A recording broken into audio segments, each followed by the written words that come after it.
बड़े सौभाग्य हैं जो ये बात सुनने की तुम्हारी इच्छा है, बड़े सौभाग्य हैं कि बात सुनने को मिल रही। उससे भी बड़ा सौभाग्यशाली जो बात समझ जाए। ये साधना से नहीं, ये समझ ठीक होनी बस। नष्टो मोहा स्मृति लब्धा। अभी जीवन मुक्त अवस्था की तरफ तुम्हारी रुचि बढ़ जाएगी। ये समझ लो, ये बिल्कुल नाटक है। इस नाटक ने फंसाकर अनंत काल से हमें दुख, संकट, विपत्ति, शोक, नाना प्रकार के। आपको लगता है अगर ये पद मिल जाए, ये वैभव मिल जाए, ये सुख सामग्री मिल जाए तो मैं सुखी हो जाऊंगा। सच्ची मानिए, आपसे ज्यादा वो चिंतित और दुखी है। उनके हृदय में भय है पद न चला जाए। उनके हृदय में भय है कि जिस वैभव को भोग रहे हैं, ये वैभव नहीं मिला तो मैं जीऊंगा कैसे। बांध लेता है, हर विषय आसक्ति रूपी विष से बांध लेता है। बहुत सावधान। इसलिए शरीर मेरे उद्धार के लिए केवल मिला है, और अगर इसे भोगों में लगाकर मैं भोगता हूं तो फिर फंस गए। सच्ची मानिए, हमारा कभी परिवर्तन नहीं होता। हमारा सीधे शरीर पे हम आ जाते हैं। ये परिवर्तनशील है, बदल रहा है। जब से जन्म हुआ तब से अभी तक देख लो, बदल गया। इतनी मूढ़ता छा रही कि बदलाव को बर्दाश्त नहीं कर पा रहे। अगर सफेद दाढ़ी बाल हो रहे हैं तो उनमें कालिक पोत कर जवान होना चाहते हैं। दांत बिगड़ गए, नए दांत लगा लिए। आंख खराब हो रही, आंख लगा ली। थोड़ा तो ज्ञान करो। ठीक है, तुम्हारी दिनचर्या के लिए जो आवश्यक है वो कर लो, पर यह बोध रखो कि ये नष्ट होने वाला है। मुझे वो कर लेना चाहिए जो कभी पछतावे पे ना पहुंचावे। जो नहीं करना चाहिए वो तो कर रहे हो, और जो कर लेना चाहिए वो किया नहीं है। इसको क्यों बाहरी असलियत इसकी क्यों नहीं समझना चाहते कि ये तुम नहीं हो, ये हर क्षण नाश को प्राप्त हो रहा है और ये नष्ट हो जाएगा। इसमें आसक्ति मत करो। पर नहीं समझ में आ रहा, इसी आसक्ति से बड़े बड़े पाप और हिंसा और दुराचार होते हैं। इसी शरीर की आसक्ति से। प्यारे संभल जाओ। ये संभलने के लिए अवसर भगवान ने दिया। साधन धाम मोक्ष कर द्वारा, पाई न जे परलोक संहारा। सो परत दुख पावई, सिर धुनि धुनि पछताए। काल ही कर्म ही ईश्वर ही मिथ्या दोष लगाए। श्री भगवान कह रहे हैं, जैसे प्रत्येक प्राणी नींद आने से पहले अनुभव करता है कि मैं सोने जा रहा हूं। फिर जब नींद खुलती है तो अनुभव होता मैं बहुत सोया।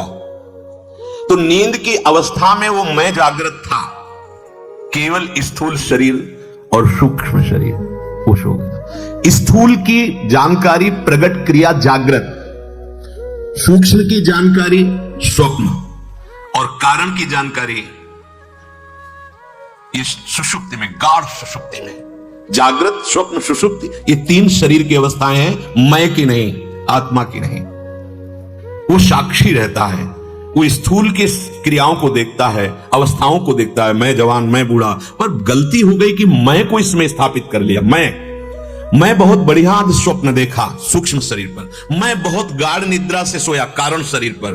तीनों में इतनी प्रबल तन्मयता, यही उसके अजन्मा के जन्म का कारण है। यही अविनाशी के मरण भय का कारण है। राजन, इस पशु बुद्धि को छोड़ो। सुखदेव जी महाराज, तुम्हें तक्षक आएगा, काटेगा, तुम मर जाओगे। किसी भी की ताकत नहीं, विष की, न अग्नि की, न शस्त्र की, जो आपको छू सके। पक्का इसी समय आप ऐसे हैं, और भूल हो गई शरीर से मैं करके। कैसी दुर्गति, चिंता, शोक, भय, मृत्यु। कैसा भय?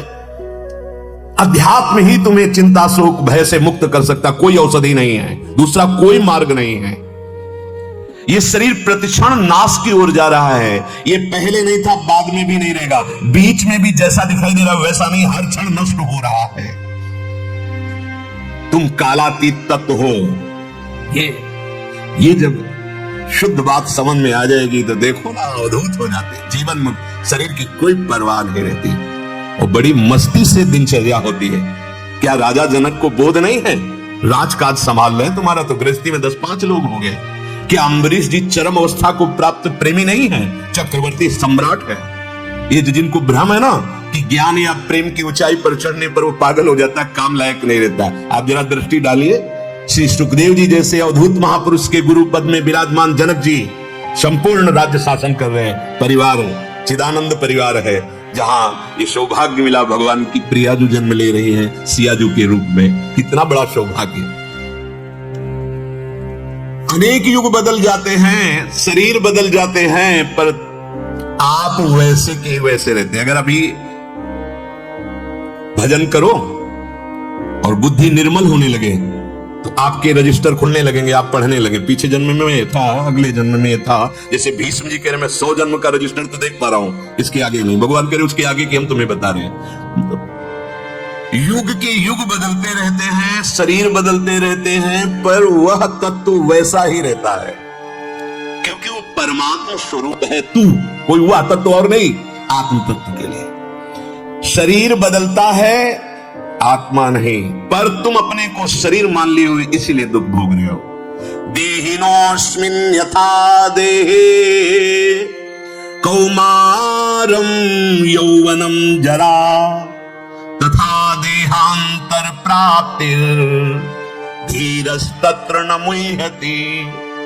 देहधारी के इस मनुष्य शरीर में जैसे बालकपन, जवानी, वृद्धावस्था होती है, बस ठीक ऐसे ही उसे दूसरे शरीर की प्राप्ति होती है।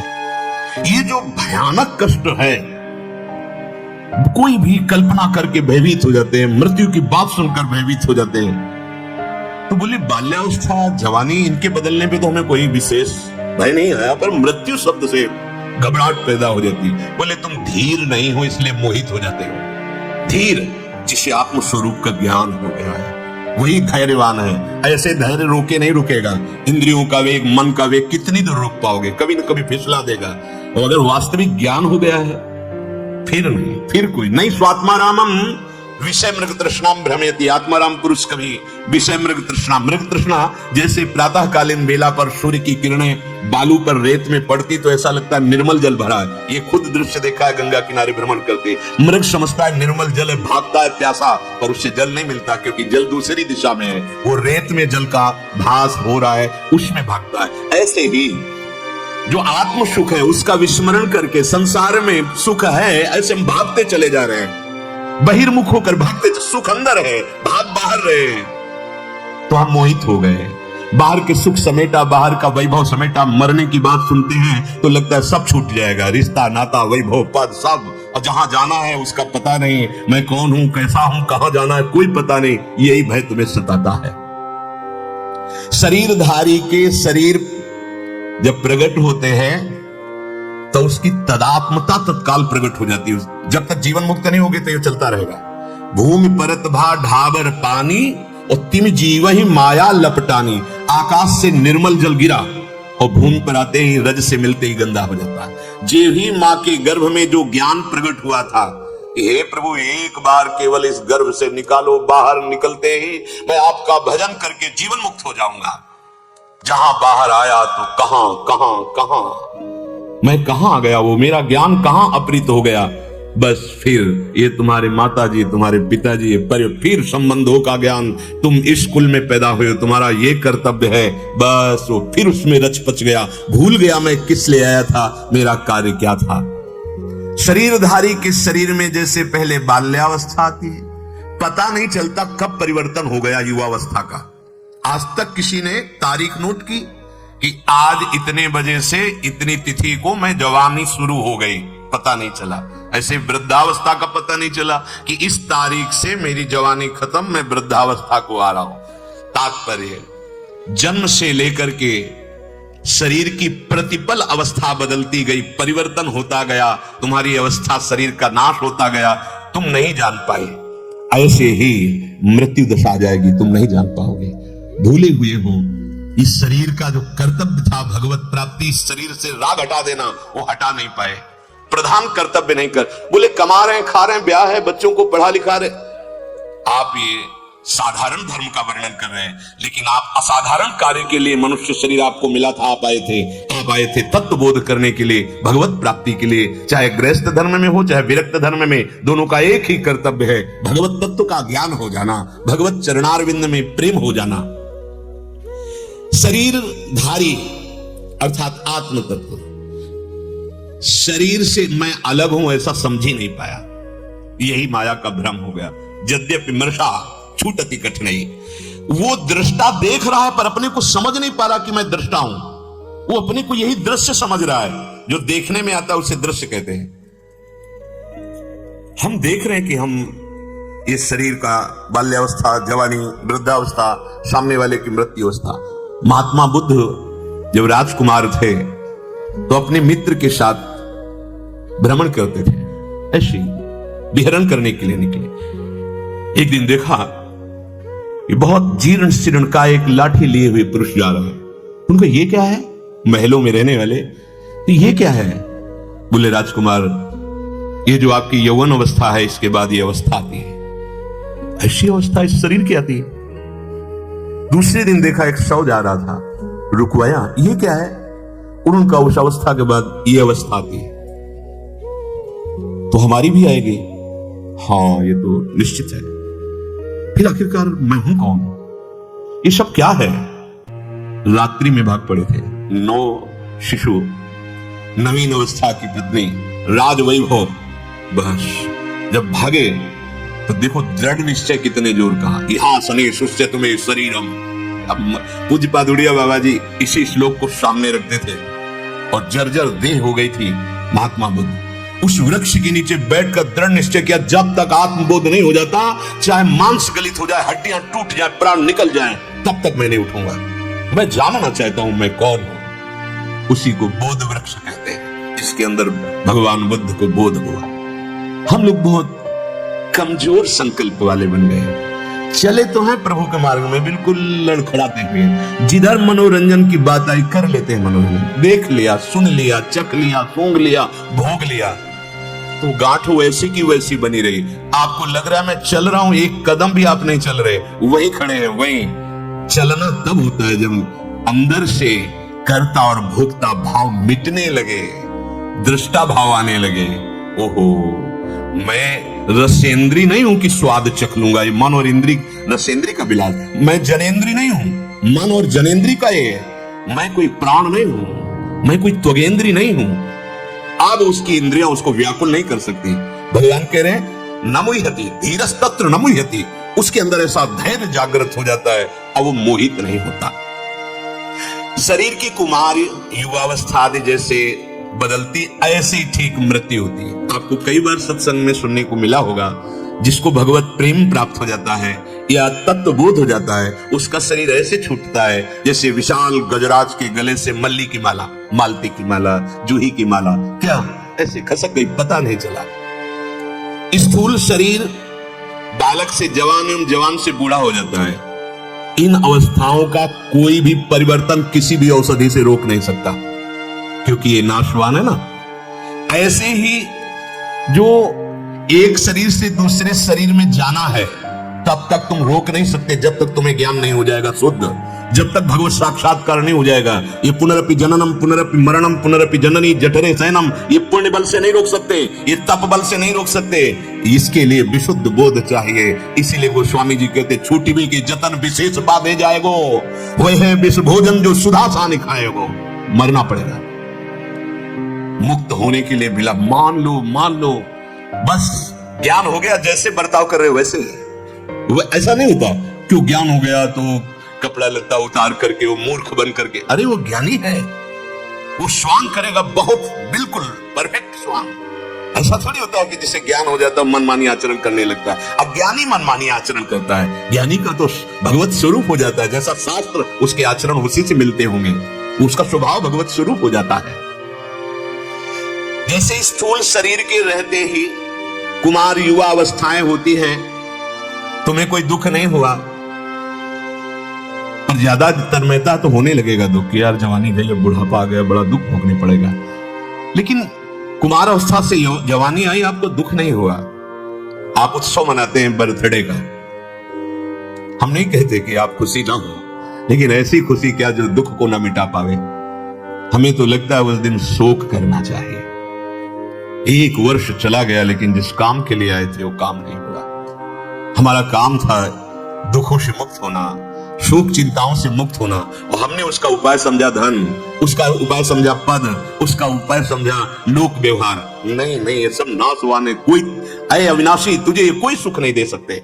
देख लो, खुद देख रहे, आगे बढ़ो। तो सुख जैसे स्थूल शरीर का परिवर्तन होता है, वैसे सूक्ष्म शरीर का भी परिवर्तन होता जाता है, कारण शरीर का भी परिवर्तन होता जाता है। पर स्थूल बुद्धि होने के कारण आप उसे पकड़ नहीं पाते हैं। स्थूल शरीर के रहते कुमार अवस्थाओं को तो आप पकड़ लेते हैं कि कुमार से यौवन, यौवन से वृद्धावस्था, लेकिन सूक्ष्म दृष्टि को आप नहीं पकड़ पाते, सूक्ष्म शरीर को। जैसे आप स्थूल शरीर में जवान हुए तो सूक्ष्म शरीर में स्वप्न जवानी का आएगा, बालक का नहीं आएगा। पकड़ लिया, परिवर्तन हो गया। जैसे ये शरीर जब सन्यास वेश से युक्त था तो स्वप्न में सन्यासी आते थे, स्वप्न में हम अपने को सन्यासी देखते थे, अब कभी सन्यासी नहीं देखते, मतलब सूक्ष्म का भी परिवर्तन हो गया। अपने जिस आचरण से स्थूल शरीर को रखते हैं वही सूक्ष्म पर प्रकाश पड़ता, वही स्वभाव बन जाता है। अब पापाचरण करते हो स्थूल से तो सूक्ष्म भी पाप संकल्प वाला बन जाता है, स्वभाव भी आसुरी बन जाता है। तो ऐसे अंधकार में कैसे तुम्हें अपना परिचय प्राप्त हो पाएगा? परिवर्तन तीन शरीरों का बराबर होता रहता है, स्थूल का भी और सूक्ष्म का भी और कारण का भी।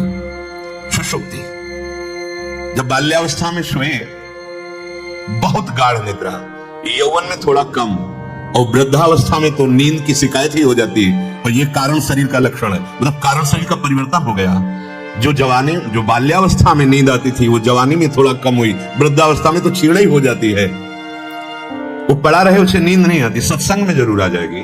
सत्संग एक ऐसी औषधि है कि अगर सतोगुणी हो तो एकदम चेतना, और जैसे स्वाति का बूंद टपका पपीहा पी लिया, ऐसे रजोगुणी हो तो कुछ पकड़ोगे कुछ छोड़ दोगे, और तमोगुणी हो तो बिल्कुल पकड़ में नहीं आएगी, हाँ लार जरूर बहेगी, क्योंकि इसमें विश्राम मिलेगा। ये भागवतिक वातावरण है, जो नींद की गोली से भी नींद नहीं आएगी, वो यहां नींद आ जाएगी, विश्राम हो जाएगा।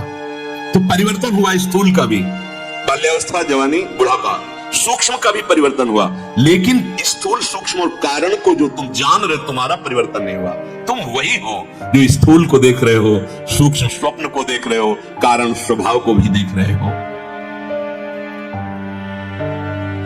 देवता, पशु, पक्षी, किसी भी शरीर में देहाध्यास मिटाने का मार्ग नहीं है, इसीलिए देव दुर्लभ देही मनुष्य की कही गई है। आप अपने ऊपर कृपा कर लीजिए, और तुम्हारा परिवर्तन नहीं होता, तुम्हें कोई मार नहीं सकता, तुम जीवन मुक्त हो, ऐसा अनुभव करने के लिए सत्संग के द्वारा प्राप्त विवेक का प्रयोग कीजिए, पापाचरण रोक दीजिए। वो तुम्हारे इस देहाभिमान को और मजबूत कर देगा। अंधकार में गांठ नहीं खुलती है, प्रकाश चाहिए। ज्ञान का प्रकाश होगा तो जड़ चेतन की ग्रंथि लगी ही नहीं थी, आप जीवन मुक्त हो जाएंगे। धीरस्तत्र न मुह्यति, धीर पुरुष वही कहा जाता है, या तो भगवान के प्रेम को प्राप्त हो गया है या स्वरूप बोध हो गया, दूसरे को धीर नहीं कहती। रसेंद्री और जनेंद्री के वेग को केवल आत्मज्ञानी सह सकता है, या भगवत प्रेमी, दूसरा पाखंड नहीं सह पाएगा। इतनी सामर्थ्य नहीं है। प्रथम स्वभाव वाली इंद्रियां और प्रथम स्वभाव वाला मन एक सेकंड में आपको विचार करने का अवसर न देते हुए भ्रष्ट कर देगा। दो ही स्थितियां, या तो प्रेम की प्राप्ति की प्रबल लालसा, या प्रेम जिसको प्राप्त हो गया है, या ज्ञान की प्राप्ति का प्रबल जिज्ञासु, या ज्ञान जिसको प्राप्त हो गया है, वही धैर्यवान रसेंद्रिय और जनेंद्रिय को अपने काबू में कर लेता है। और जिसके रसेंद्रिय जनेंद्रिय काबू में होगा वो जितेंद्रिय आत्मबोध को प्राप्त हो जाता है। श्रद्धावान लभते ज्ञानम तत्परा संहितेंद्रिया, ज्ञान हुआ है इसका परिचय है कि तुमने अपनी इंद्रियों पर विजय प्राप्त कर ली। अगर इंद्रियां बहिर्मुख होकर भोगों में विचरण कर रही हैं तो अभी ज्ञान का भ्रम है, ज्ञान नहीं प्राप्त हुआ है। जिसको सत्य का बोध हो गया है वो असत का कैसे भोग कर सकता है, वो असत क्रियाओं में कैसे सुखानुभूति कर सकता है। ऐसा धीर उपासक कभी विषय उसे मोहित नहीं कर सकते, उसके हृदय में संदेह नहीं हो सकता कि इस भोग में सुख है। धीर मनुष्य देहांतर की प्राप्ति में मोहित नहीं होता। शरीर छूटने का समय आया, अब वो ऊंच नीच योनियों में नहीं जाएगा, अब उसे मृत्यु का दुख नहीं मिलेगा। ऐसे फूल जैसे खिसक गया, शरीर छूटा, अपने स्वरूप में स्थित पहले भी था, शांत समुद्र। और प्रेमी पहले ही अपने भावदेह को प्राप्त कर लेता है। तो जैसे सांप की केचुल छूटने पर उसे कोई कष्ट नहीं होता, ऐसे प्रेमी को शरीर छूटने पर कोई कष्ट नहीं होता। धीरस्तत्र न मुह्यति, भगवान कहते हैं धीर पुरुष कभी इन आने जाने वाले शरीरों के बदलने पर मोहित नहीं होता। ये वो वही तुम हो। ये तो मान लिया है कि बहुत ऊंची बात है, वो तुम्हारी बात है, किसी और की बात नहीं है। तुम अपने को शरीर मान करके इतने कमजोर हो गए हो, हम नहीं जी सकते। कल किसी ने कहा कि विषय भोग तो नहीं छोड़ सकता, कोई ऐसा उपाय हो कि विषय भोगते हुए भगवान मिल जाए। कहना पड़ता है हाँ तुम राधा राधा जपो। क्यों? तुम कमजोर हो गए हो। पहले तुम ये महाबल अंदर धारण करो, फिर तुम्हें ऐसी स्थिति प्राप्त हो जाएगी कि रुचेगा ही नहीं। अगर उसको कह दे ऐसे तो भगवत प्राप्ति नहीं हो सकती, नहीं है उपाय। तुम विषय भोगों में लगे हो ना, ठीक है, उसे सुख मान रहे हो ना, ठीक है, डालो ये औषधि अपने हृदय में, राधा राधा राधा राधा। अब ये ज्ञान प्रकाश करेगी और फिर आप देख पाओगे कि आपको जलन पैदा होने लगेगी भोगों में। जलन नहीं, ग्लानि होने लगी, मैंने क्यों किया, नहीं इसमें सार वस्तु नहीं है, बस आ गए ऊंचाई पर, ये सार वस्तु नहीं है, मेरे से गलती हो गई, मैं कभी नहीं करूं। हम देखते हैं जो अच्छे उपासक हैं, देखते हैं कि उनको पश्चाताप होने लगता है, उनको लगता है कभी नहीं। जिन भोगों के लिए तुम पापाचरण करते हो, उन भोग के लिए वो दृढ़ता पूर्वक शपथ खाते हैं, मैं कभी नहीं भोगूंगा। ये क्या गया, अनंत जन्मों से इसी में फंसा हुआ जीव ये क्या बोल रहा है कि मुझे नहीं चाहिए, मैं नहीं करूंगा, मैं नहीं भोगूंगा। अंदर आने लगा, जीत गया। अनंत काल से माया ने परास्त कर रखा था, आज राधा नाम ने जिता दिया। उसके अंदर आने लगा, नहीं मुझे चाहिए, और जाहे न चाहे कबहु कछु, तुम संसहद सने प्रकाशित हो गए, बसो निरंतर दासुर सुर राउर निज के। श्री भगवान कह रहे हैं समझो, इस शरीर के भोगों में तुम फंसकर अपना नाश कर दिए हो, समझ लो। मात्रा स्पर्शास्तु कौन्तेय शीतोष्ण सुख दुख दाह आगमा पायनो अनित्यास तास्तितिक्षस्व भारत। हे कुंती नंदन, इंद्रियों के विषय ये जड़ पदार्थ हैं, तुझ आत्म स्वरूप को एक कभी सुख नहीं दे सकते। आज तक किसी को मिला हो तो बताना। कल एक महानुभाव प्रश्न कर रहे थे, तो हमने पूछा भक्ति का परिणाम क्या आप मानते हैं, तो उनका विषय भोग, संसार की सुख सुविधाएं। गलत। भक्ति का परिणाम है ब्रह्मादिक के भोग सब विषम लागत का है, असलियत आ जाती है। भक्ति का परिणाम है विषय भोग, निद्रा, हंसी, जगत प्रीति, बहुबात, ये अच्छा ही नहीं लगता। भक्ति का परिणाम है नहीं खान पान ते भावे है, नहीं कोमल वसन सुहावे है, सब विषय लगे ते खारा है, हरिम आशिक का मग न्यारा है। कैसी उल्टी बुद्धि हमारी हो गई, हम भक्ति का परिणाम समझते हैं विषय भोग, अनुकूलता, और भगवान यहां आदेश कर रहे हैं मात्रा स्पर्शास्तु कौन्तेय शीतोष्ण सुख दुख दाह। मात्रा स्पर्श, मात्रा का मतलब होता है तौल नाप, जब कितनी मात्रा में आप ये दे रहे हैं, आप कितनी मात्रा में ले रहे हैं, तो मात्रा का मतलब होता है माप, अर्थात जिनसे हमें ज्ञान होता है। इंद्रियों से, मन से हमें भोगों का ज्ञान होता है। इंद्रिय और मन का संबोधन अंतःकरण चतुष्टय से पूरा हो जाता है, एक ही है। वो जब निश्चय करता है तो बुद्धि, संकल्प विकल्प करता है तो मन, चिंतन करता है तो चित्त, और क्रिया का कर्ता भोक्ता बनता है तो अहंकार। ये इंद्रिय और अंतःकरण ने आपको ठग लिया है। आप न करता है न भोगता है, बड़ा अमृतमय शब्द है। अब ये अपने लोगों ने आजकल भक्ति का स्वरूप केवल इतना समझ लिया, अगरबत्ती लगा दिया, दीपक जला दिया, भोग लगा दिया। आनंद जो परमानंद, विज्ञानानंद है, प्रेमानंद है, उसका अनुभव करने के लिए भक्ति है भाई। ये ज्ञान उसका अनुभव करने के लिए, वो तुम्हारा स्वरूप है, वो तुम हो। तुम अपने को भूल कर, देह मानकर विषयों में अनंत जन्म व्यतीत हो गए, तुम सुखी नहीं हुए, नहीं हो गए। विश्वास मान लीजिए, ये माया का भ्रम है। ये जब तक भ्रम नहीं जाएगा तब तक तुम सुखी नहीं हो सकते। चिंता, शोक, भय, मृत्यु ये बार बार हमको सताते रहेंगे।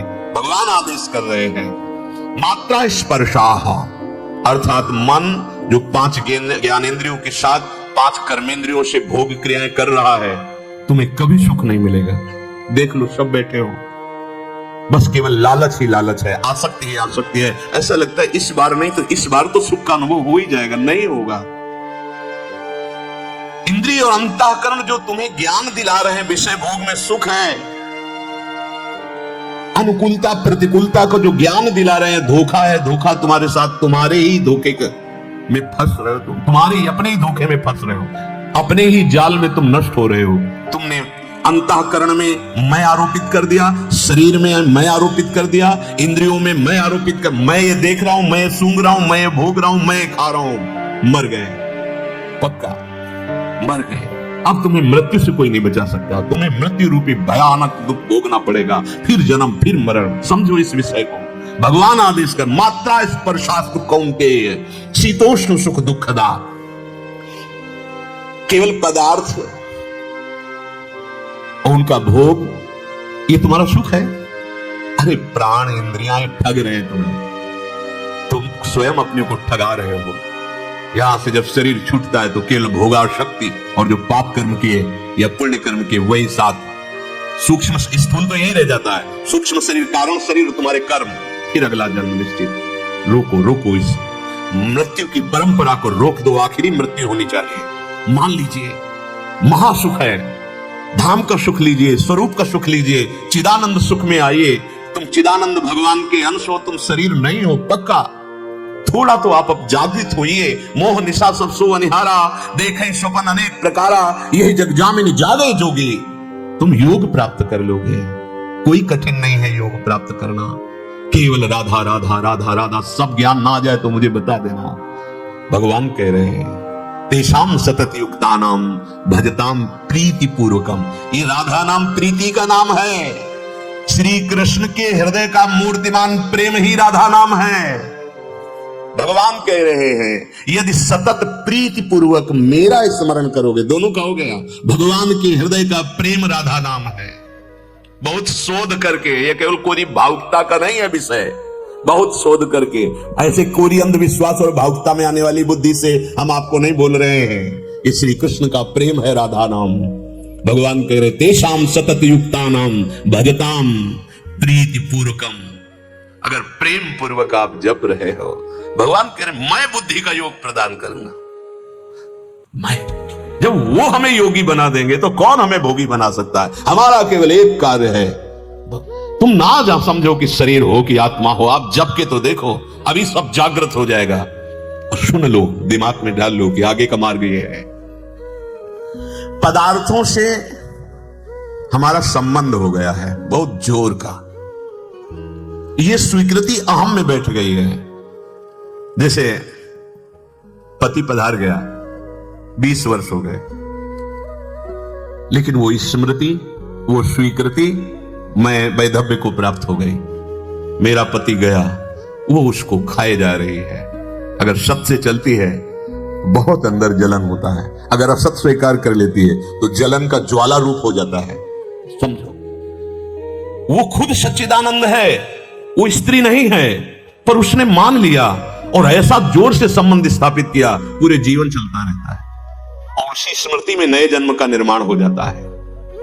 पदार्थों का संबंध बना रहता, पदार्थ नष्ट होते रहते हैं। भगवान कह रहे हैं शीतोष्ण सुख दुखदा। शीत शीतलता, उष्ण गर्मी, क्षमता नहीं रह गई शरीरों की, नहीं रह गई पूरे जीवन भर। इसी बात का अनुभव करता है उपासक, तब ये भाव स्वरूप बोध होता है। गर्मी सर्दी, इसका सीधे प्रकृति का वार रहना, सीधे। अब गर्मी और सर्दी का दूसरा विभाव है। प्रतिकूलता में जलन होती है, अनुकूलता में शीतलता का अनुभव होता है। हर्ष और शोक, अनुकूलता प्रतिकूलता, सुख और दुख, ये सब शीत और उष्ण के अंदर अंतर आ जाते हैं। उपासक को इतना सहनशील बनना है, तभी आप अपने स्वरूप की यात्रा कर पाएंगे।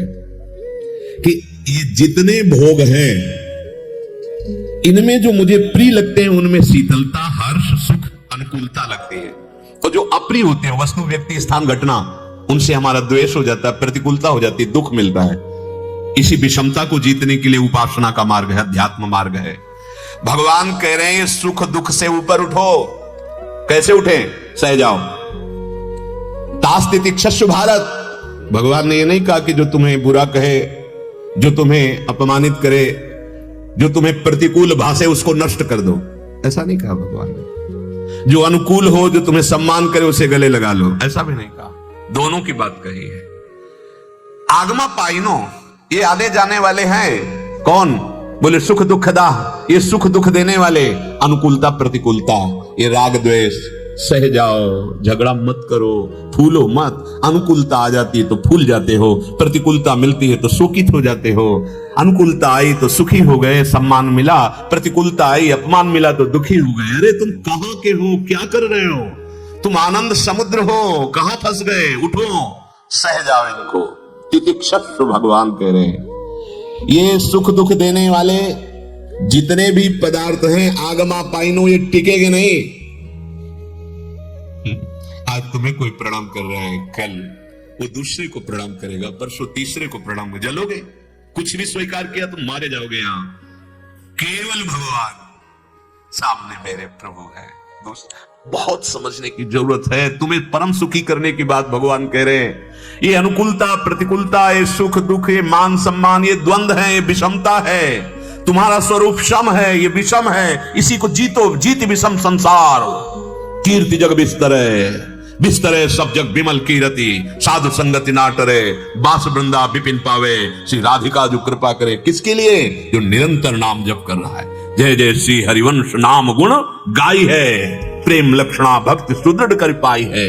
अरुबा है रसरीति, प्रीत चित ना टरे, जीत विषम संसार, कीर्ति जग बिस्तरे। इसी में फंसा है पूरा चराचर जगत, फंसा है। काहे को व्यर्थ में आम पोषण कर रहे हो? भगवान कह रहे आगमा पाइनहा, ये जितने भी सुख दुख हैं ये टिकेंगे नहीं। आज सुख आया है, हर्षित मत हो, दुख आने वाला तैयार हो जाओ। अगर सुख का भोग नहीं किया तो दुख तुम्हें परास्त नहीं कर पाएगा। ये आद्यंत वाले हैं, इनमें राजी मत हो। सारा का सारा मनुष्य समुदाय केवल इसी में लगा हुआ है। अंदर की बात देख लो, यही विचार में अहंकार विषय जो भगवत प्राप्ति नहीं होने दे रहा। कोई भी नहीं ठहरेगा तुम्हारे पास, न सुख ठहरेगा न दुख ठहरेगा, न मान ठहरेगा न अपमान ठहरेगा। ये जाने वाले आगमा पाइनो, भगवान कह रहे तो तुम कैसे रोक सकते हो? कितना भी आप उपाय कर लो, नहीं टिकेगा। सह जाओ, निकल गया। गंदी हवा, गर्म हवा, सुगंधित हवा, यात्री की यात्रा रुकती नहीं इन पर। जैसा भी वो क्रॉस करता चला जाता। जैसे वायु है, कहीं मल से युक्त वातावरण से निकलती, कहीं पुष्पों से निकलती, लेकिन उसका कार्य है प्रवाहित होना, वो प्रवाहित होती रहती है। उसका गंध गुण नहीं, गंध गुण पृथ्वी का है। ऐसे उपासक निरपेक्ष सम रहता है, सुख दुख मान अपमान लाभ हानि। अभी स्थिति नहीं आई तो सहो। भगवान कह रहे ये आगमा पाइनो अनित्यास्तास्तितिक्षु भारत, ये नाशवान है। यहां जितना भी देख रहे हो पहले नहीं था, जितना भी देख रहे हो बाद में नहीं रहेगा। गोचर जहां लग मन जाई, ये सब बीच में भास रहा है, प्रतिक्षण मर रहा है। अज्ञान के कारण नहीं पता चल रहा। हम हैप्पी बर्थडे मनाते हैं कि हम बढ़ गए, बढ़ नहीं गए, घाटे में हो गए। एक 12 महीने तुम्हारे जीवन से गए। 12 महीने क्या किया? 12 महीने कौन सी आपने ऐसी अविनाशी वृत्ति प्राप्त की? नहीं, वो हर्ष मनाते हैं, नाचते हैं, यही है। 12 महीने गए और आपने असली कमाई नहीं की। पता नहीं 12 सेकंड है कि नहीं है। नाचते नाचते प्राण निकल जाते हैं। बोलते बोलते अगला शब्द नहीं आता। भोजन का कवल मुंह में, आग नहीं लील सकते। खत्म, चलो हटो, इस शरीर से हटो, चलो दूसरे शरीर। तेरा क्या बस ऐसा बन जा कि शरीरों का चक्र खत्म कर दे और अपने स्वरूप में आ जा। देख, ये पहले उत्पत्ति से पहले नहीं था कोई शरीर। ये इनका विनाश होगा, ये भी नहीं रहेंगे बाद में। तू पहले भी था, अब भी है, बाद में भी रहेगा। अपने को समझ ले। तेजी से इतनी जल्दी बदल रहा है जैसे फिल्म का पर्दा हमको दिखाई दे रहा हो, बातचीत कर, वह इतनी जल्दी से बदल रहा है कि हमें समझ में नहीं आता कि ये बदल रहा है। हमें दिखाई दे रहा है स्थायी खड़ा आदमी वो बातचीत कर रहा है, उसकी हर चेष्टा सेकंडों में बदल रही है। वहां पीछे से आगे पर्दे में हमको स्थायी दिखाई दे रहा है, ऐसे पर्दे में स्थायी दिख रहा है। और उस बिजली से भी अधिक तीव्र गति से हमारी जीवन शक्ति नष्ट हो रही, हमारा शरीर नष्ट हो रहा है। और हम अपने न स्वरूप को जान पा रहे हैं, न भजन कर पा रहे हैं। हम अमुक, हम अमुक, हम अमुक। तू कुछ नहीं है, सच्चिदानंद प्रभु है तू। देख तो तू लौट कर अपने आप को। ये बाहरी मेड़ों में ऐसा फंसा हुआ है, इसी में तो हिंसा हो रही है, इसी में पापाचरण हो रहे हैं, इसी में द्वेष हो रहा है। नहीं संभलेगा जब तक अध्यात्म नहीं, तब तक नहीं संभलेगा। अध्यात्म ही महासुख का संपादन करता है। अध्यात्मवान सहनशील महात्मा होता है। भगवान आदेश कर रहे हैं, उपासक तास्तितिक्षस्व, हे भारत सहनशील बनो, सह जाओ, सब कुछ सह जाओ। सहना सीख गए तो भक्ति बढ़ जाएगी। सहत सहत बाढ़े भगति।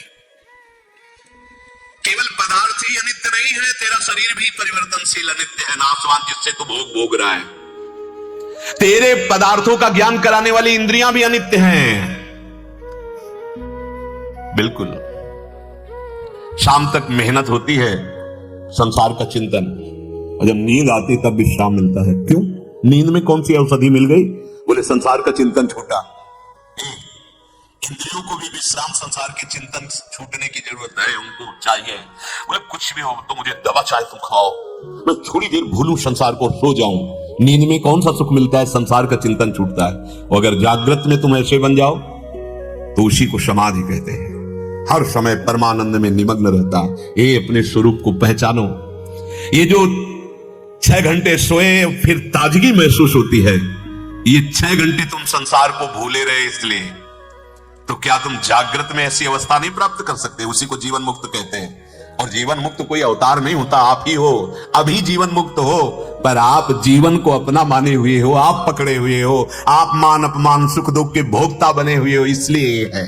स्वयं भगवान कह रहे तास्तितिक्षस्व, ये जितने आने जाने वाले अनुकूलता प्रतिकूलता सुख दुख मान अपमान राग द्वेष हर्ष शोक है, तू निर्विकार है। अपने में विकार मत धारण कर। तू मत मान कि तेरे अंदर काम है, क्रोध है, लोभ है, मोह है। ये इस शरीर के हैं, सूक्ष्म शरीर के हैं। तू दृष्टा है, तू नहीं चाहेगा तो ये कुछ नहीं कर सकते। तू अपने में मान लेता मैं कामी, इसलिए शरीर को उतार देता है भोगों में। तो अपने को मान लेता मेरा अपमान हुआ, इसलिए क्रोधित होकर हिंसा पे उतर जाता है। समझो शरीर इंद्रिया अंतःकरण क्रियाएं अवस्थाएं सब नाशवान है, तू अविनाशी है। इसलिए तू निर्विकार। पहले सहना सीख, तब समझ में आ जाएगा कि तू निर्विकार है, फिर प्रभाव ही नहीं पड़ता। जो सिद्ध पुरुष होता है, तो जैसे कोई विदेशी भाषा में हमें गाली दे तो हम क्यों लेते हैं? हमें समझ नहीं आ रहा क्या वो खूब गाली दे रहा है, तो हम भाषा नहीं समझते। जैसे अन्य भाषाएं हमें ज्ञान नहीं, वो हमें गाली दे, ऐसे हमारी भाषा में हमको गाली दे और हम खूब अच्छे से समझ रहे हैं और हम मुस्कुराकर निकल जाएं, उसे कहते हैं कि अब ये सहनशील महात्मा परिपक्व हो गया है। जैसे लाखों लोग सम्मान करे तो कैसा लगता है, ऐसे लाखों लोग अपमान करे तो हृदय में किसी भी तरह की चुभन नहीं होनी चाहिए। तो इसका मतलब हुआ कि आप परिपक्व अवस्था को प्राप्त हो गए। हे सुख दुख से मिटाने के लिए भगवान स्वयं बोल रहे कि इन अनुकूलता प्रतिकूलता सर्दी गर्मी मान अपमान को तू सह जा। ये आने जाने वाले हैं, ये नाशवान है, ये टिकेंगे नहीं। तू निर्विकार है, तू अविनाशी है, ऐसा समझ कर इनको सह। तो सह जाएंगे महाराज तो क्या मिलेगा? भगवान कह रहे हैं यम ही न व्यथयन्ते ते पुरुषम पुरुषर्षभ सम दुख सुखम धीरम सोमृतत्वाय कल्पते। अमृतत्वाय कल्पते, वो अमृत पद का अधिकारी हो जाता है, वो अमर हो जाता है। कौन? जो परिस्थितियों में गिरता नहीं है, महावीर उसे कहते हैं। ये आ जाएगा, आ जाएगा। आप नाम जप कीजिए, सत्संग का मनन कीजिए। परिस्थितियां बदलने वाली हैं, तू बदलने वाला नहीं। जरा सा बुखार आ गया शरीर में, छुट्टी। हम तो अस्वस्थ हैं और वो 1 हफ्ता 10 दिन प्रमाद स्थिति में काटेगा। अगर शरीर में दम है कि कदम चल सकते हैं तो इसे चलाओ। तुम शरीर नहीं हो, बुखार इस पे है। तुम सहनशील महात्मा हो, सहन करके अपनी दिनचर्या में जब गिर पड़े फिर उठो, बहादुर बनो। प्रमाद स्थिति नहीं कि थोड़ा जुकाम हुआ, थोड़ा शरीर में दर्द हुआ, थोड़ा ये तेरे में है, तूने कर्म किया, भोग उसका। चल, अवसर है किशोरी जी का जस गाने का, किशोरी जी की जय बोलने का। बोल अब अपनी जबान से जय और लगा इस शरीर को उनकी चरण सेवा में। तूने बहुत पापाचरण किए, मनमानी बहुत भोग उनका, मैं इसको देख रहा हूं, क्योंकि उस समय तूने मुझे अंधा बना दिया था, मैं देख नहीं पाया। आज किशोरी जी ने मुझे प्रकाश दिया तो तुझे देख रहा हूं। अब तू वो नहीं कर सकता, अब तुझे जो किया है उसका परिणाम भोग और चल श्री जी के चरणों की तरफ आगे बढ़। बहादुर पुरुषों का मार्ग है। अपने को शरीर मानकर इतना शिथिल कर लिया, जरा सा विक्षेप, शरीर सुख में पड़ा कि परमार्थ टूट गया। नहीं भाई नहीं। यम ही न व्यथयन्ते ते, कोई भी परिस्थिति तुम्हें व्यथा न पहुंचा पावे। छोटी छोटी बातों में दुखी हो जाता है मन। कहां हो तुम परमार्थ के सुघट? कहां हो तुम? कैसे तुम गिरे हुए वृत्तियों वाले बन रहे हो?